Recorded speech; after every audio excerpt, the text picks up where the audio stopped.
Bonjour, chronique série aujourd'hui. Ouais, c'est pas tous les jours ça. Depuis que je me suis mis à faire des vidéos, je suis pas sûr d'en avoir fait ne serait-ce qu'une. Enfin bon, aujourd'hui en tout cas, je vais vous parler de The Haunting of Hill House, saison 1 avec un point d'interrogation. J'aimerais bien qu'il n'y en ait pas de deuxième et a fortiori au-delà. Une saison donc qui comprend 10 épisodes et qui date bien de cette année. Elle a été diffusée sur Netflix tout récemment, en fait, dans le courant même de ce mois d'octobre. Bon, au cas où, je vais parler d'une série, donc un gros risque de spoiler. Si vous voulez la version courte, j'ai trouvé ça globalement bon à très bon, jusqu'à un dernier épisode que j'ai trouvé désastreux. Est-ce que ça vaut le coup quand même? Je dirais que oui, même en graissant un peu des dents. The Haunting of Hill House, à la base, est un roman de Shirley Jackson que l'on trouve en français sous différents titres, Maison hantée ou Hantise ou La Maison hantée. Et c'est peut-être bien la plus célèbre histoire du genre, notamment ce qu'elle a inspiré le chef-d'œuvre de Robert Wise, The Haunting, en français La Maison du Diable. Je dois confesser ici que je n'ai pas lu ce roman de Shirley Jackson, je n'ai pour l'heure lu que l'excellent Nous avons toujours vécu au château, et que si j'ai adoré le film de Wise, une sacrée baffe en son temps, mes souvenirs en demeurent assez nébuleux. Toutefois, cela n'est a priori pas forcément un problème pour traiter de la série The Haunting of Hill House, sortie tout récemment sur Netflix, et dû à un certain Mike Flanagan, réalisateur que je ne connaissais pas, mais qui a semble-t-il commis quelques films d'horreur plus qu'honorables, dont une adaptation plutôt bien accueillie du roman de Stephen King, Jesse, pourtant très casse-gueule, et j'ai beaucoup aimé ce roman, alors il faudra peut-être que je tente l'expérience de la série. En effet, le lien avec le livre initial est, semble-t-il, assez relâché, consistant à en croire ceux qui savent plutôt en allusions relativement subtiles, l'idée étant de s'attacher à l'esprit et non à la lettre du récit originel. Quant au film de Wise, Mike Flanagan était bien conscient qu'il était insurpassable et n'a donc pas cherché un seul instant à s'y mesurer, il a inscrit sa réalisation à bon droit dans un tout autre registre. À ce propos, on associe souvent aussi bien le roman de Shirley Jackson que le film de Robert Wise au sous-genre du fantastique psychologique. Ce qualificatif s'applique-t-il à la série? C'est une question de définition, je suppose. La série use assurément du fantastique comme d'un prétexte ou d'une métaphore à l'exploration de la psyché tourmentée de ses personnages dans un contexte trouble où le deuil joue un rôle essentiel. À cet égard, le caractère objectif ou non du surnaturel n'aurait aucune importance, et la série pourrait évoquer aussi bien en littérature le Tour d'écrou de Henry James qu'au cinéma un film qui doit probablement beaucoup à ce roman, les autres d'Alejandro Amenábar. Toutefois, quand on évoque tout particulièrement la Maison du Diable dans ce registre, c'est généralement en raison de son ambiguïté, qui renvoie là encore éventuellement à Henry James. Dans ce film, la question de la réalité des fantômes ou de la folie d'un ou des personnages n'est sauf erreur jamais tranchée. La série The Haunting of Hill House a une toute autre approche qui, pour le coup, fait davantage penser à les autres. Ce film n'est qu'un exemple, le Shining de Kubrick serait peut-être un modèle plus fameux.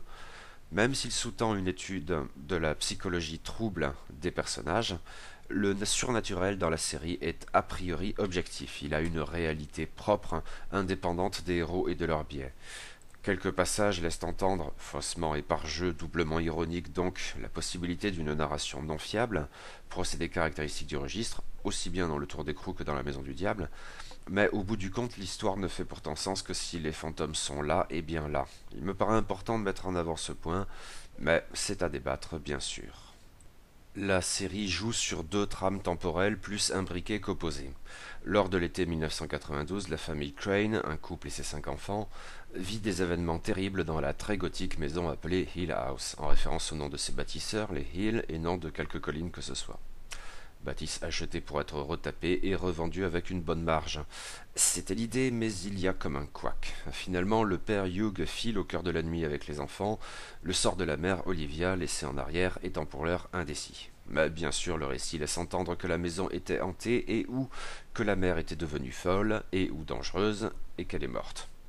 Quoi qu'il en soit, l'épisode est particulièrement traumatique pour les enfants Crane qui, devenus adultes, la trame temporelle principale de la série de nos jours, ont rompu les liens avec leur père, qu'ils rendent responsables de ce qui s'est produit dans Hill House, et ils ont toujours du mal à gérer le drame, même si chacun use d'une méthode qui lui est propre pour s'en accommoder. L'aîné, Stephen Crane, est devenu un écrivain à succès, pas moins médiocre pourtant, en racontant les événements au prisme fantastique de la maison hantée. The Haunting of Hill House est littéralement le titre de son premier livre, Et ses frères et sœurs lui en veulent terriblement d'avoir ainsi raconté leur terrible histoire dans le seul but de faire de l'argent. Steven fait bien vite l'effet d'un homme cynique et égoïste. On y devine les raisons de sa récente rupture sentimentale, qui semble devoir le condamner à brève ou moins brève échéance à la solitude, succès commercial ou pas.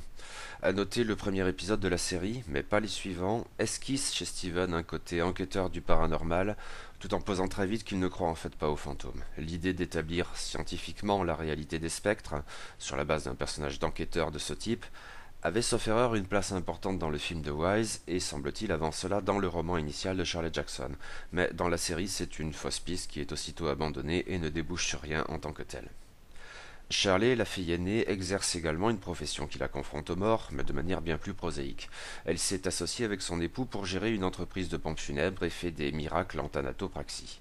C'est une femme rigide, plus encore que les cadavres qu'elle rend présentables, autoritaire et au tempérament critique. Quand elle ne se noie pas dans son travail, qui est pour elle comme un refuge, elle tend à adopter une posture hautaine et moraliste qui ne tolère pas le moindre écart de conduite chez les autres et suscite toujours un peu plus agacement. Sio, sa cadette, vit juste à côté de chez Shirley, en fait, dans une maison qu'elle lui loue à bas prix, sauf erreur. Psychologue compétente le jour, elle présente un autre visage la nuit, systématiquement en quête d'un coup d'un soir, des femmes qu'elle évacue ensuite de chez elle avec une rudesse assez terrible. D'un tempérament hyper agressif dès l'instant qu'elle n'exerce pas son métier, mais c'est un tempérament qui tient de la façade, ne dissimulant guère en vérité une profonde fragilité interne. Elle oscille sans cesse entre le désir presque pathologique du contact humain et le rejet viscéral, phobique à vrai dire, de ce même contact, pour des raisons éventuellement surnaturelles, mais qui affectent au premier chef ses relations avec ses frères et sœurs. Comme Shirley, et pourtant d'une manière radicalement opposée, plus vulgaire, elle est très portée à critiquer les autres. Elle peut aussi se montrer cynique, à l'instar de Steven. Ensuite viennent les jumeaux. Luke, né 90 secondes avant sa sœur, est une loque humaine. Sa manière de gérer le drame relève de la fuite en avant, le refuge dans la drogue. Accro à l'héroïne, il enchaîne depuis des années les tentatives avortées de cure pour se débarrasser de son addiction. Il a coûté beaucoup de temps, d'efforts et d'argent à ses frères et sœurs qui ne lui font plus confiance depuis longue date, à l'exception de sa jumelle Nell. Déchet humain, faible et immature, il ne se contente pas de taper les siens, il est éventuellement capable de les voler pour satisfaire à ses besoins oppressants. Ses aînés sont donc tout disposés à le laisser crever dans un caniveau, convaincus qu'ils ont fait tout ce qu'il y avait à faire, que cela n'avait servi à rien et que cela ne servirait jamais à rien. Enfin, sa jumelle, Nell, est la seule à oser encore croire en lui. C'est un truc de jumeau. Mais c'est une jeune femme également fragile qui a enchaîné les coups du sort. Depuis des années, elle a multiplié les témoignages flagrants de ce que son état mental était au mieux instable. Elle rappelle en cela Luke, mais ses épisodes dépressifs brutaux évoquent surtout à ses aînés le souvenir désagréable de la dégradation de leur mère, Olivia. Fatigué de ses épanchements et de ses sanglots, il se dispense de répondre à ses coups de fil pressants, envisagés comme étant de lubie d'une malade impossible à raisonner. Mais à la fin du premier épisode, ils apprennent qu'elle s'est suicidée dans Hill House. La famille Crane, si naturellement dysfonctionnelle, est ainsi amenée à se réunir pour les funérailles de Nell, et leur deuil, en même temps que leur inhabituelle et pénible proximité forcée, les ramènera forcément aux tragiques événements de Hill House, à ce drame qui les a construits tels qu'ils sont. Un thème très intéressant et longtemps bien traité, mais évacuons pour l'heure le problématique dernier épisode. La série obéit à une structure précise et plutôt à droite. Une fois les présentations faites, et avant de dénouer l'intrigue dans le catastrophique final, chaque membre de la famille Crane se voit consacrer un épisode. À titre d'exemple, le quatrième est dédié à Luke, et il m'a particulièrement touché. Je me suis vraiment identifié à ce personnage. Je suppose que la série est conçue de manière à ce que chacun puisse s'identifier à tel ou tel membre de la famille Crane, même en les ressentant tous. Mais il faut noter que cela ne s'applique pas seulement aux enfants, dont la défunte Nell. Hugh, le père, y a droit, mais aussi Olivia, dans le 9e épisode, le seul à se situer intégralement en 1992. Car normalement chaque épisode imbrique les deux temporalités, et assez habilement. Dès lors, chacun des personnages principaux, à l'exception d'Olivia bien sûr, se dédouble et est interprété par deux acteurs différents, dont 5 enfants, qui, dois-je dire, m'ont assez bluffé. C'est toujours un calvaire de faire tourner des gamins, et vraiment en bas âge pour certains, Luke et Nell en 1992 ont dans les 6 ans, mais ils se montrent tous plus que convaincants ici. Les critiques lui et là ont souvent mis l'accent sur la performance de Carla Gugino dans le rôle d'Olivia Crane, et là je ne suis pas vraiment d'accord, je crois. Globalement, c'est l'interprétation qui m'a le moins parlé, en fait. Je serais plutôt tenté de mettre en avant les très belles prestations d'Elizabeth Reeser, Shirley, qui a une véritable aura intimidante, et de Timothy Hutton, le vieux Hugh, toujours un peu à l'ouest, très touchant. Mais Kate Siegel, CEO, et Oliver Jackson Cohen, Luke, se débrouillent très bien. Je mettrais peut-être un peu en retrait Mitchell Huisman, Steven, même s'il fait une tête à claque très correcte, et Victoria Pedretti, Nell, qui a forcément moins de présence à l'écran que les autres, mais compose, surtout dans l'épisode qui lui est consacré, pour le coup, un portrait assez émouvant, peut-être surtout dans les moments heureux, cela dit. L'imbrication des deux temporalités est globalement assez subtile, mettant en avant l'idée d'une narration non linéaire, qui aurait cependant gagné à demeurer implicite, mais le désastreux dernier épisode en rajoute maladroitement une couche et une surcouche. Dès lors, les séquences de 1992 mais aussi de 2018 ne sont pas toutes présentées dans leur ordre chronologique, et c'est bien vu, de même que les retours, les flashbacks dans le flashback, etc. L'épisode consacré à Nell, le cinquième, est peut-être celui qui en joue le plus habilement quand vient le moment de révéler la nature de la femme au cou tordu. Mais un épisode en particulier met l'accent sur cette approche, le sixième. En effet, celui-ci repose sur l'évocation parallèle de deux tempêtes, la première en 1992, la seconde en 2018 lors de la veillée funèbre de Nell. Mais cette évocation repose sur un dispositif filmique particulier, consistant en longs plans séquences, probablement des faux plans séquences à vrai dire, pour chaque époque. Plan séquence 2018, cut, plan séquence 1992, cut, plan séquence 2018, etc. Chaque cut étant en même temps motivé et justifié par les déambulations des personnages et ou le rapport entretenu avec un objet. On pense forcément à l'accord de ce genre de choses et c'est globalement assez habile. Même si c'est peut-être surtout impressionnant, car j'émettrais quand même une réserve sur ce dispositif. J'ai l'impression dans nombre de séries contemporaines que j'ai pu voir qu'il doit toujours y avoir un épisode qui se distingue, qui doit être le moment virtuose dans la réalisation, dans le scénario, ou idéalement les deux à la fois. La bataille des bâtards dans la sixième saison de Game of Thrones, ou la baston dans l'escalier dans la deuxième saison de Daredevil, par exemple, pour citer deux cas que j'avais évoqués sur ce blog, et qui m'avaient soufflé, vraiment. Là, c'est assez démonstratif, pour le coup, un peu trop m'as-tu vu, peut-être. Mais je ne vais pas faire excessivement la fine bouche, ça fonctionne très bien, vraiment très bien. C'est juste que ça saute vraiment à la gueule, quoi. Puis vient la question de la mise en scène de la peur, ou plus précisément peut-être des fantômes. La série ici se montre globalement convaincante, même si quelques scories demeurent peut-être ça et là dans la tentation du jumpscare inutile. Disons que la série joue un jeu dangereux entre le clin d'œil un peu fanservice, car l'histoire est forcément très référencée dans le registre de la maison hantée, et la construction d'un récit plus ambitieux, avec le risque que des éléments ne s'intègrent pas toujours très bien dans la formule générale. En somme, c'est le bon vieux problème des codes contre les clichés. Mais dans l'ensemble, ça fonctionne bien, très bien même. J'ai apprécié notamment une chose qui m'a fait penser à la meilleure J-Horror. Les fantômes peuvent être inquiétants en tant que tels. Ils n'ont pas besoin d'adopter un comportement spécifiquement terrifiant, et notamment un comportement hostile ou pire, agressif. Il leur suffit d'être là. Ils peuvent cependant gagner à avoir une certaine bizarrerie dans leur allure ou dans leurs gestes. Ici, mon fantôme préféré, qui apparaît dans l'épisode 4, est l'homme à la grande silhouette difforme, avec son chapeau melon, dont les pieds ne touchent pas terre, mais qui scande ses déplacements du heurt de sa canne contre le plancher. Il m'a vraiment terrifié et ramené aux gestuels étranges, inspirés par la danse contemporaine, de la femme vêtue de noir dans le Cairo de Kurosawa Kiyoshi, ou éventuellement de Sadako qui progresse par à-coups, filmé en fait à l'envers, dans Ring de Nakata Hideo. La réussite de ces scènes, surtout dans les cas de cette série et de Cairo, tient d'ailleurs pour une part non négligeable à l'absence ou à la sobriété, tout de même dérangeante, de l'accompagnement musical. C'est littéralement l'antithèse du jumpscare, quelque chose qui est frais en durant, en étant lent et inéluctable. Maintenant, la série se doit aussi de jouer sur d'autres tableaux, notamment en explorant la psyché des personnages, mais aussi leurs relations compliquées. Ici, l'inspiration se trouve, je suppose, dans le soap opéra, mais une variante particulièrement cruelle. À vrai dire, cela m'a aussi fait penser, encore qu'à un degré incomparablement moins pervers et terrible, au remuant malaise qui suinte de chaque séquence de l'excellent Festen de Thomas Vinterberg.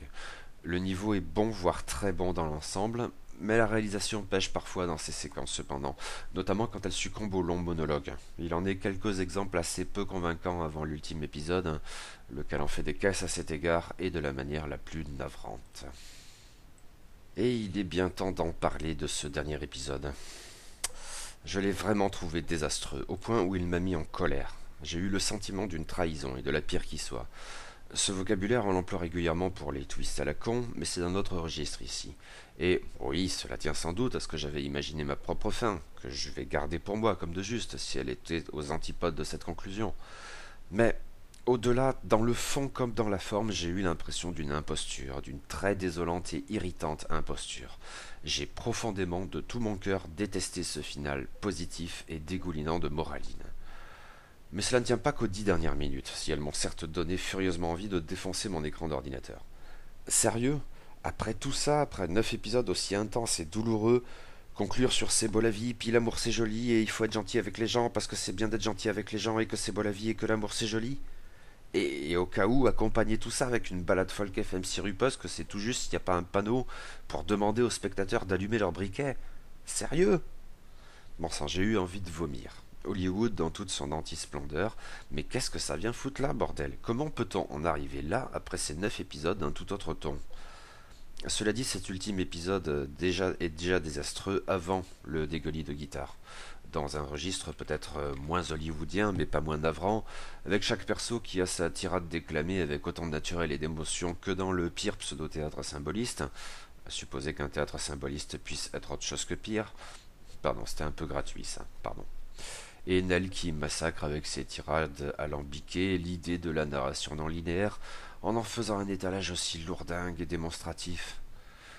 The Haunting of Hill House ou la série qui, en dernier ressort, vous prend vraiment pour un con. Il serait tentant, après un tel cataclysme, de rejeter en bloc la série, faut dire. À ce stade, est-il encore possible de la recommander à qui que ce soit qui n'aurait pas tenu compte de la menace de spoiler dans cet article? Eh bien, bizarrement, peut-être. Parce que la nullité et l'imposture affligeante du 10e épisode mis à part, les 9 épisodes qui le précèdent demeurent bons à très bons, globalement. Je suis en colère, mais je ne peux pas pisser non plus sur tout ce que j'ai d'abord aimé dans cette série, qui était très casse-gueule dès son principe même, et s'en était pourtant remarquablement bien tiré jusque-là. Non sans défaut, certes, mais bien plus qu'honorablement. Prévoyez juste un saut pour votre visionnage du dernier épisode, et éloignez tout objet contondant qui pourrait malencontreusement défoncer votre écran au cas où. Quel dommage quand même.